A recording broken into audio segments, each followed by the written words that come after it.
Okay, so this week we will be talking about multiple integrals. So here's a brief menu for what we will have. First I'll introduce something called a double integral. So it's basically just a two-dimensional version of the single variable integral we started with in week 2. And then I'll talk about something called Fubini's theorem. And this is going to be the bit that actually allows us to compute double integrals. And then we have something called change of variables. This is basically just the substitution method, but when we're doing it with two variables, there's sort of a lot more flexibility. So I'll teach you how to set that up. And then in section 4, we'll work through an example of that.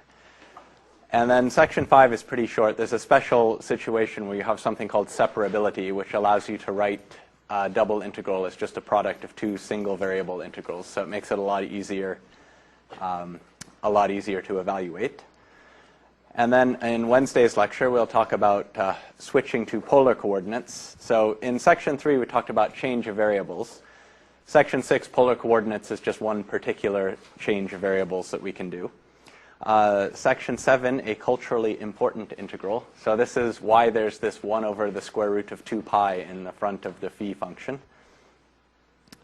And then 8 is, this is just something that's going to come up reasonably often. So we need to compute a marginal density function. So when you have a density function that has 2 or more random variables in it, sometimes you want to know what would the density of just one of those random variables look like, and this is the way to do it. That's actually a result that'll be more applicable to 461, but the math definitely fits in nicely in this class, so I'll go through one example of that. Okay, so we'll get started with double integrals. So just a quick reminder of what is the integral of a single variable function doing.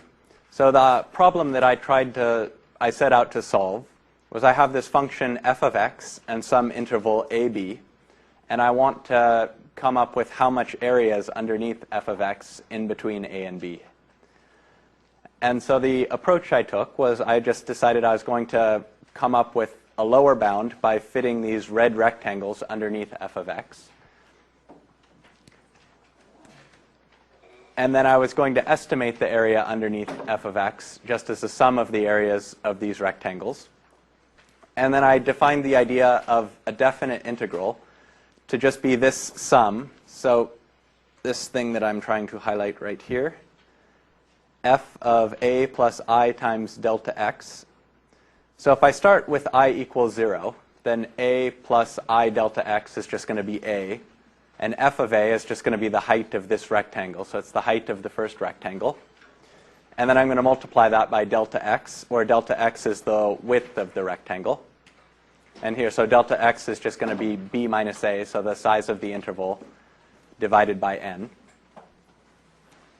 And then as I make n bigger and bigger, so I try and cram more rectangles underneath this curve, my estimate, my approximation for this area is getting better and better.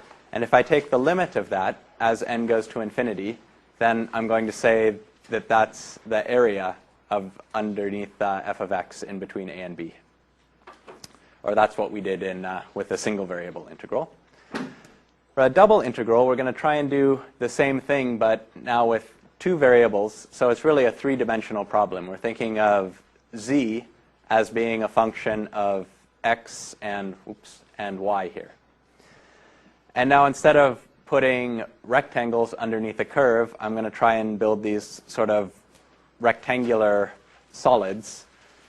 And I'm going to try and put them underneath a surface. And then the idea is that I want to compute the volume underneath this surface. So the interpretation that I'm going for is the volume between the xy plane and the surface z. And so again, like the single variable integral, if the surface is above the xy plane, I'm going to get a positive volume. And if the surface is below the xy plane, I'm going to get a negative volume. And then here, just with 4 of these things, you can see that it's not a very good approximation. There's quite a bit missing. But if I instead used now I'm dividing each interval into 4, so it's getting a little bit better. And then you can go to 8, so now I guess there's 64 of these little things, and it's starting to resemble the surface more. And so my definition of a double integral then, for this particular problem, the domain of integration, so that's the area in the xy plane where I'm interested in estimating the volume. So the first one is going to be the x dimension, so I want to go 0 to 2 in the x direction. And then I want to go 0 to 2 in the y direction. And then this surface is my f of xy. And now I need something to sort of say what my variable of integration is. And so I'm just going to say dA here. And dA, you can sort of think of that as the size of one of these little, in general, they'll be rectangles, but in this, they're squares. So it's the base of each one of these columns. And then I'm going to take the limit as m and n go to infinity. And here, just like I did with my red rectangles, essentially all I'm doing is this function is assigning a height to one of these columns.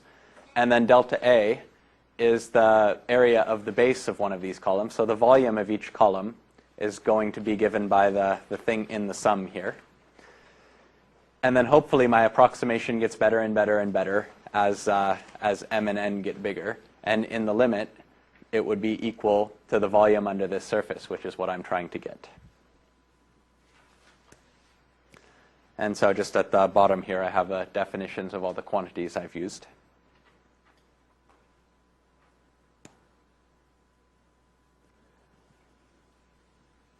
So in general, when I want to integrate over a rectangle, so I'm going to be using this notation pretty commonly. So R just means a rectangular region. There's no particularly good reason. It's just I had to choose some letter. And since it's a rectangle, I chose R.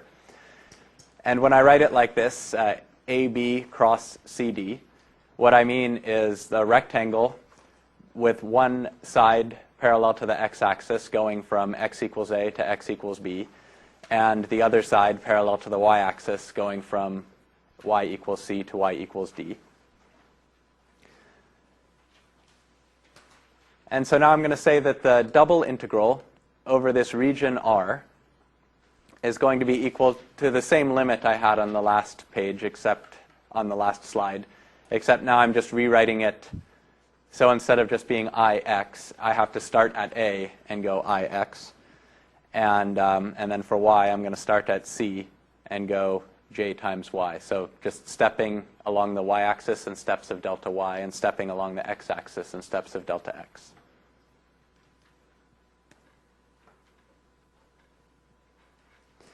And then the interpretation of this, so like I was trying to argue before, is if f of xy is greater than or equal to 0, so that's basically just saying that the surface I'm trying to integrate under is above the xy plane, then I can interpret the value of this integral as the volume of the region above R and beneath the surface z equals f of xy.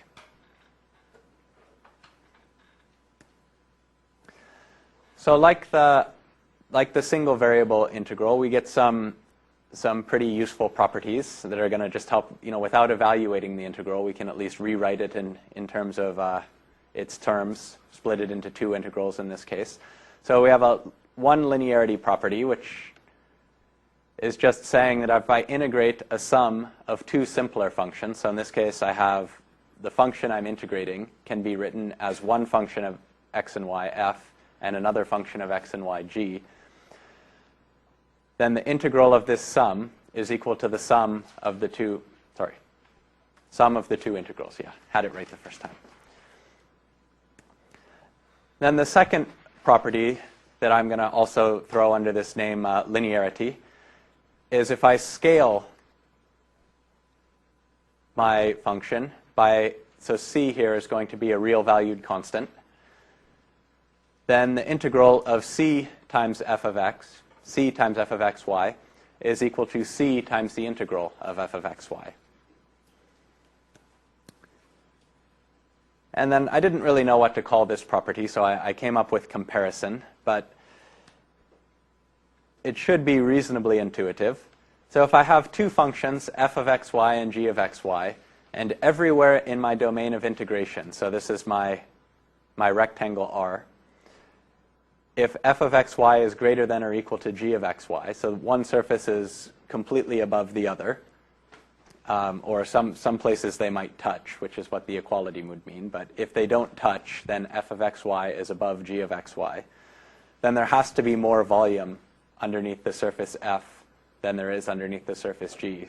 So we would say that the, the double integral of f over r is greater than or equal to the double integral of g over r.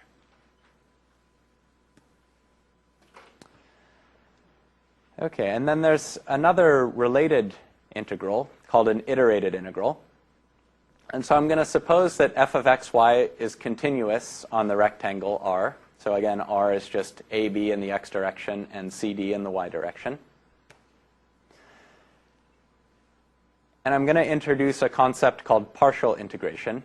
And so this is sort of the backwards idea of partial differentiation.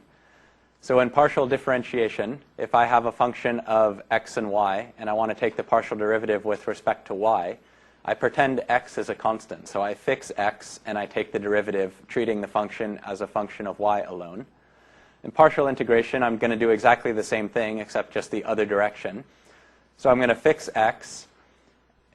Basically, when I say fix x, I mean pretend x is a constant. And then I'm going to integrate f of xy as if it were a function of y alone.